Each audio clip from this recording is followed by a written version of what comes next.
Good morning. It's Sunday morning. It's the Lord's Day.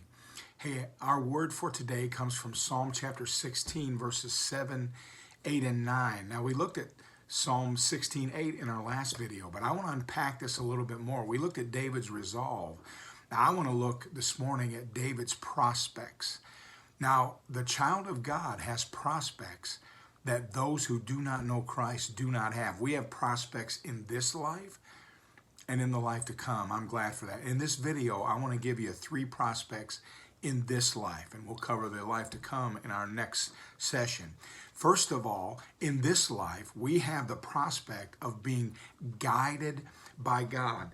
Verse 7, I will bless the Lord who has given me counsel. My heart also instructs me in the night seasons. You see, we're not guided by horoscopes. We're not guided by Nostradamus. We're not guided by Buddha, Hare Krishna, or the Church of Scientology. We are guided by God. And in a world where moral boundaries seem to be gone, in a world where the old landmarks and the old standards seem to be getting farther and farther away and broken down, it's important that you and I get our guidance from the one who never changes, never erodes, never has given up what's right and what's moral. So it's important that we are guided by God. Number 2, we are guarded by God. Verse 8, I have set the Lord always before me, because he is at my right hand.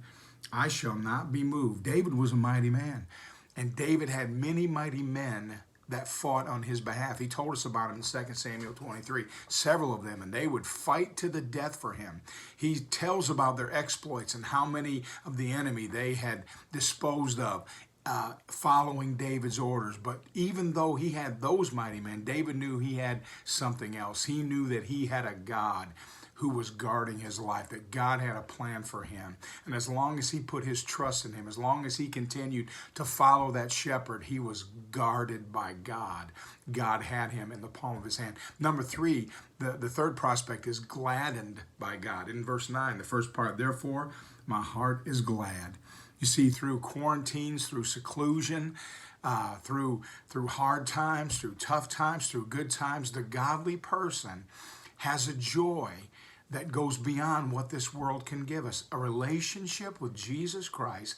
Though sometimes we go through hard times, sometimes we have difficulties, that relationship with Jesus Christ has us anchored to joy.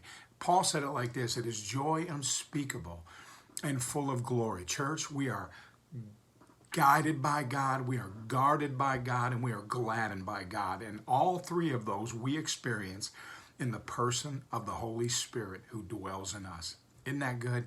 Hey, I hope that encourages you today. And if you're watching this video before 11 a.m., tune into our service today. Can't wait to worship. Hope you'll be with us. God bless you. Be blessed today and be a blessing.